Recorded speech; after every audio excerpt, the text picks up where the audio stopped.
સંબંધી વિવેક દેરાસરમાં નિસિંહ કયા વિના તેમજ એઠા મોઢે અપવિત્ર શરીરે અપવિત્ર વસ્ત્રો અને ઉદ્ભટ વેશે પહેરીને કે સ્ત્રીએ પુરુષનો વેશ પહેરીને મર્યાદા રહિતપણે અસભ્યતાપૂર્વક દાખલ થવાય નહીં.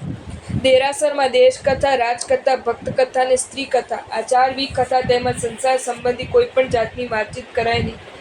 દેરાસરના કોઈ પણ ભાગમાં કોઈની પણ સાથે બોલાચાલી કે લડાઈ ઝઘડો કરાય નહીં. દેરાસરમાં કે અન્યત્ર પ્રભુજી સમક્ષ સ્ત્રી પુરુષ સંબંધી ઉચિત મર્યાદાનું પાલન અવશ્ય કરવું જોઈએ. પ્રભુજી સમક્ષ પતિ પત્ની કે સ્ત્રી પુરુષોએ સાથે બેસાય નહીં. પૂજન આદિ વિધિ પ્રસંગે અથવા રથમાં પ્રભુજીને લઈને પતિ પત્ની સાથે બેસે તે અપવાદ છે.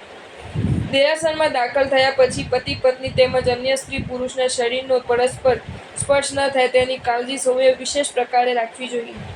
દેરાસરમાં લગ્ન સંબંધી કે સંસાર સંબંધી કોઈ પણ કાર્ય કરાય નહીં.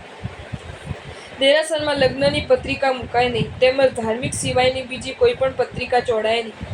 દેરાસરના મકાનના કોઈ પણ ભાગમાં બહારની દિવાલ ઉપર કે થાંભળે વેપાર ધંધાની જાહેરાત લખાવાય નહીં. જાહેરાતના સ્ટીકરો ચોંટાડાય નહીં. જાહેરાતના બોર્ડ પૂંઠા વગેરે મુકાય નહીં. દેરાસરના ઓટલા પગથિયા કે બાકડા ઉપર બેસીને વિકથા કે સંસાર સંબંધી વાતો કરાય નહીં. સ્ત્રીઓએ ગુરુ મહારાજથી અને પુરુષોએ સાધ્વીજી મહારાજથી શાસ્ત્રીય મર્યાદા મુજબ શક્ય તેટલા દૂર રહેવું જોઈએ. દૂરથી જ પસાર થવું જોઈએ. સ્ત્રીઓએ જેમ ગુરુ મહારાજને અને પુરુષોએ જેમ સાધ્વીજી મહારાજને અડાય નહીં તેમ તેમની નજીકમાં પણ ઊભા રહેવાય નહીં અને નજીકથી પસાર પણ થવાય નહીં. દેરાસરની અંદર કે બહાર થાંભલા દિવાલ કે દરવાજા પાસે ઊભા રહીને ફોટા પડાવાય નહીં. દેરાસરના ચોગાનમાં કે દેરાસરની ઉપરના કોઈ પણ ભાગમાં કોઈ પણ જાતની રમત રમાય નહીં. પતંગ ચગાવાય નહીં. સંસારનું કોઈ પણ કાર્ય કરાય નહીં. પ્રભુ પ્રતિમા, ગુરુ મૂર્તિ તેમજ દેવદેવીઓની મૂર્તિ અને તેમના ફોટા સમક્ષ પગ ઉપર પગ ચડાવીને બેસાય નહીં. દેરાસરમાં આપણા શરીરનો કોઈ પણ જાતનો મેલ પડવા દેવાય નહીં. છૂવાછૂત પણ કરાય નહીં. દેરાસરમાં અને પ્રભુજી સમક્ષ કોઈ પણ વસ્તુની પ્રભાવના કરાય નહીં. કોઈ આપે તો પણ લેવાય નહીં.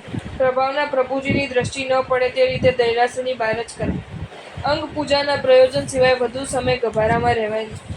પ્રભુ ભક્તિના પ્રયોજન સિવાય દેરાસરમાં વધુ સમય રહેવાય નહીં. દેરાસરમાં દેવ દ્રવ્ય સિવાયનો બીજો કોઈ ભંડાર રખાય નહીં. દેરાસરમાં ફોટા રાખવા યોગ્ય નથી. વૃદ્ધાવસ્થા, અપંગપણું આદિને કારણે લાકડીના ટેકા સિવાય ચાલી શકાતું ન હોય તો તે અપવાદ સિવાય દેરાસરમાં પ્રભુજી સમક્ષ લાકડી, છત્રી આદિ લઈને જવાય નહીં. જો તમને આ વિડીયો ગમ્યો હોય તો આ વિડીયોને લાઈક કરો અને મારી ચેનલ જૈન ફેક્ટ્સ એન્ડ સ્ટોરીઝને સબસ્ક્રાઈબ કરો. ધન્યવાદ.